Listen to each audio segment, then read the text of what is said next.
Good morning, everyone. Welcome to the Peachtree Cafe morning show, and we're here today on Tuesday, March 17th. It's St. Patrick's Day in the world. We're all Irish. We're all part Irish, and unfortunately the parades have been canceled, but it's good to be with you again.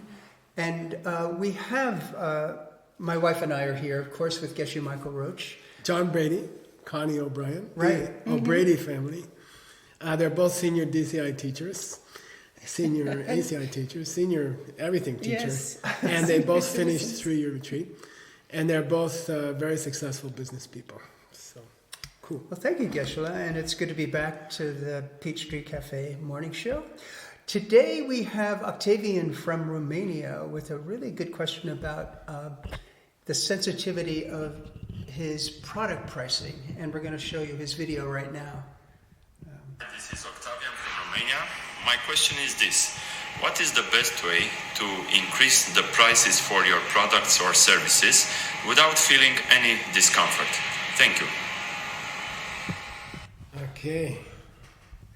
Yeah, this is probably a universal question that many manufacturers ask themselves, and I have a feeling that there are two parts to it. One is his discomfort about not having, worrying about the price increases. And that's a normal, almost like a normal reaction when you have to raise your pricing.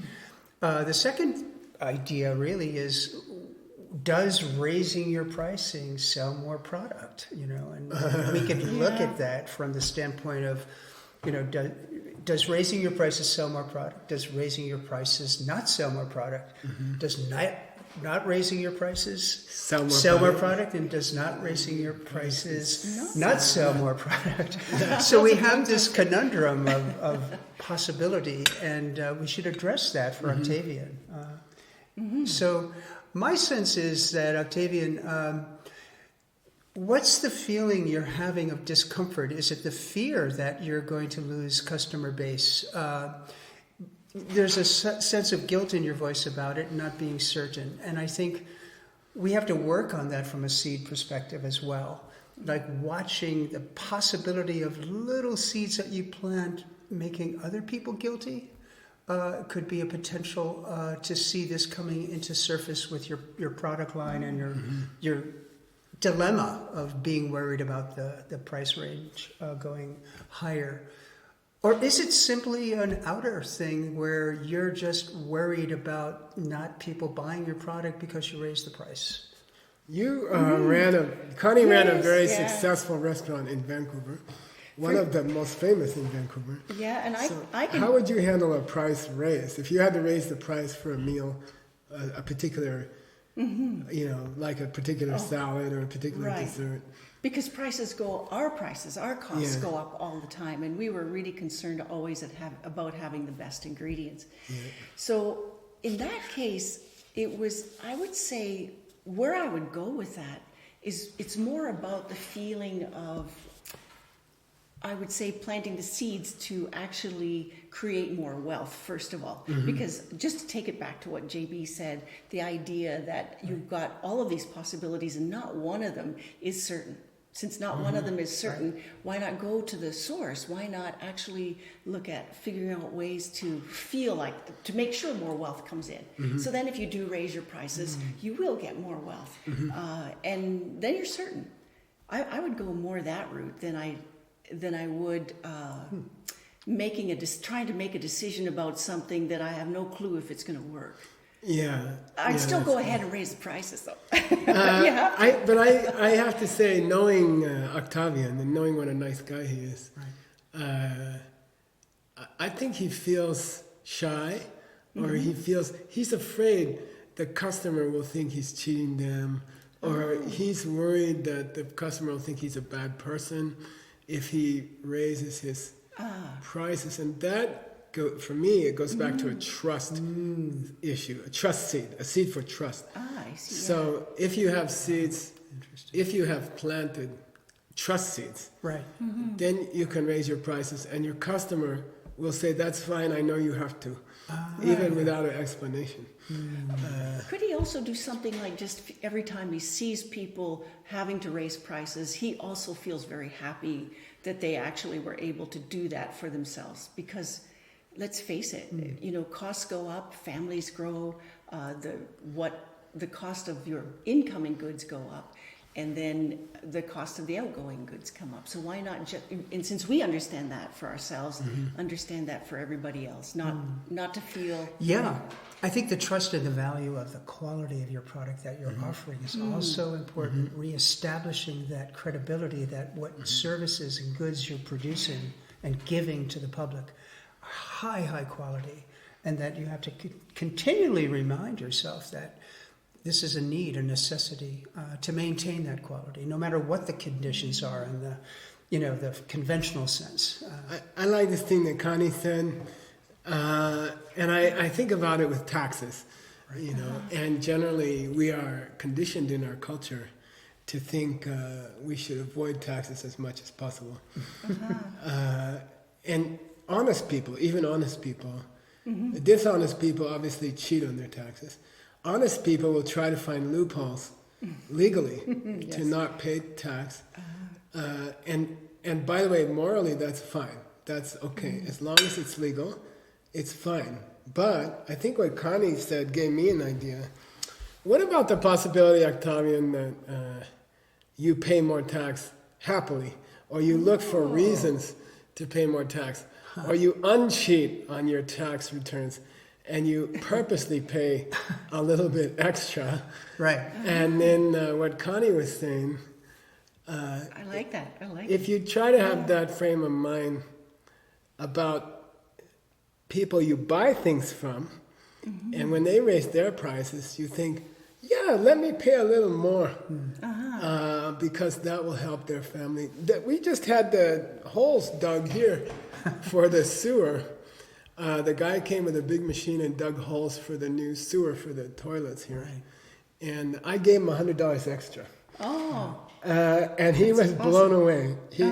And recently I gave my lawyer a bonus for the holidays. Nobody does this. And he said, I've been doing law for 35 years and no one has ever paid me a bonus. Gosh, that's a great idea. Seeds of generosity. Usually, I think that's a great idea to think about all of those people that normally we kind of resent having to pay. We always think, oh, lawyers, they make Especially too much money. lawyers, that kind of thing. Or we're even resentful of people like politicians, how much money when we hear what wages they get. Instead of thinking that way, put a little bit of happiness in that they're getting something. Obviously, they deserve it. They wouldn't be able to get it if they didn't deserve it, because we know how the 4 laws of karma work, or the 4 laws of seeds. Outer methods, too, are interesting. Like, I remember in business, if you felt that the price was a little bit higher than an average person would want to spend, what would you do? Well, you would give them a $8 off coupon on the next purchase.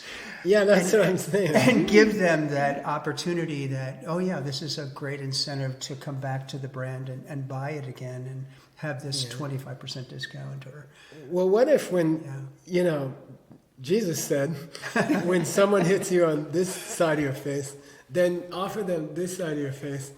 And what if when someone charges you pretty high for something, you give them extra. You offer them some extra. And I'm if the motivation is correct, if the motivation is that they should have a better life, that's right. Then I think after that you could raise your prices, and people would be happy. Right, or at least, the very least, he wouldn't feel that sense of guilt or worry about raising those prices, and that I think is really important.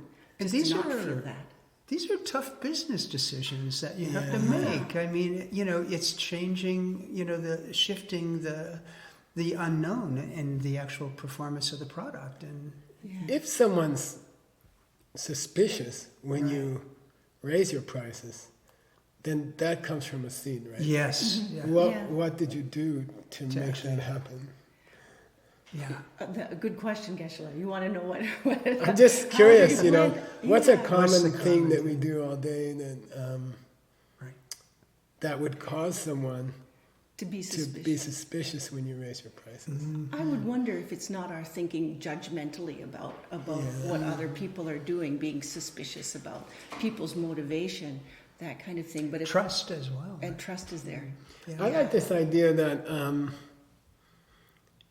all day long, every day, we make stories in our minds Oh, yeah, about yeah, other people.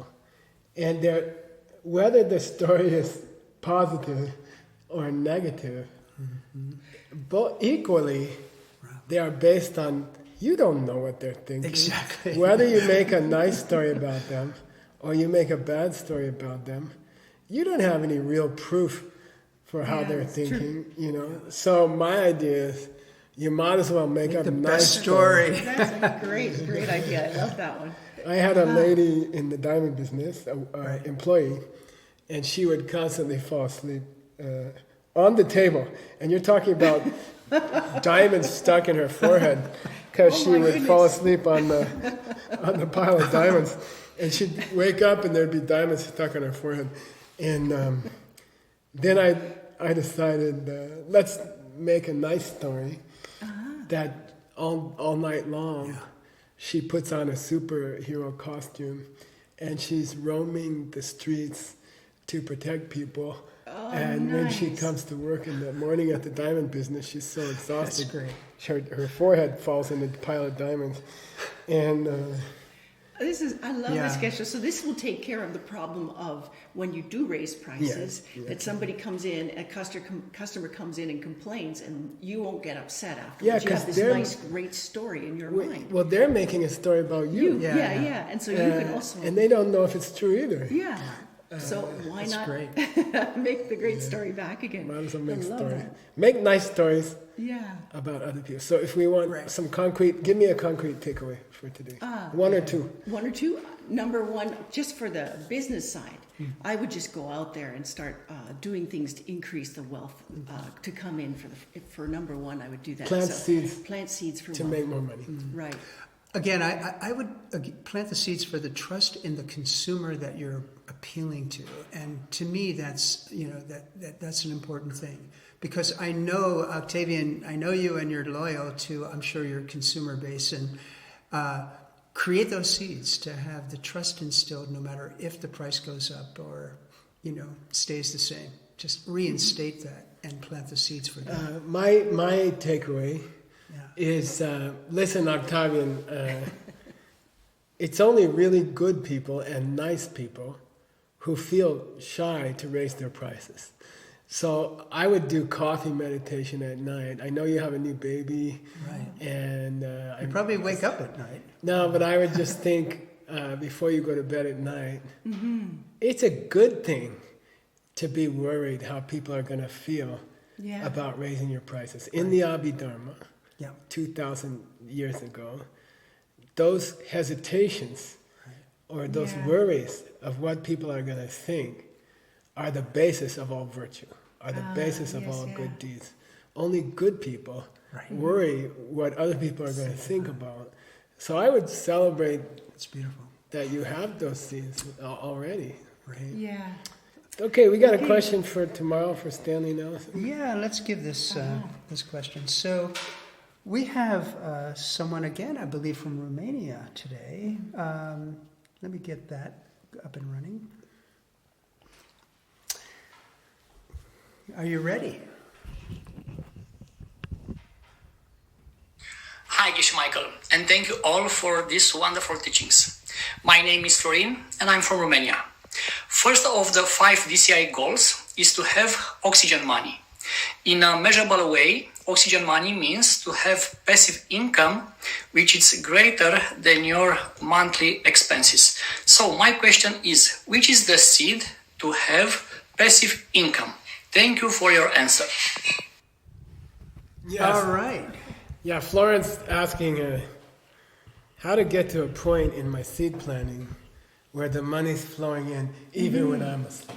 Sleep. Even though it's nice. Now that's the goal of me too, and my wife, I think. Well, you'll have to tune in tomorrow. We're going to have to check in for Florin and the answers.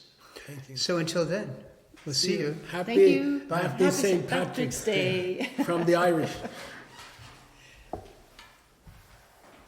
Okay.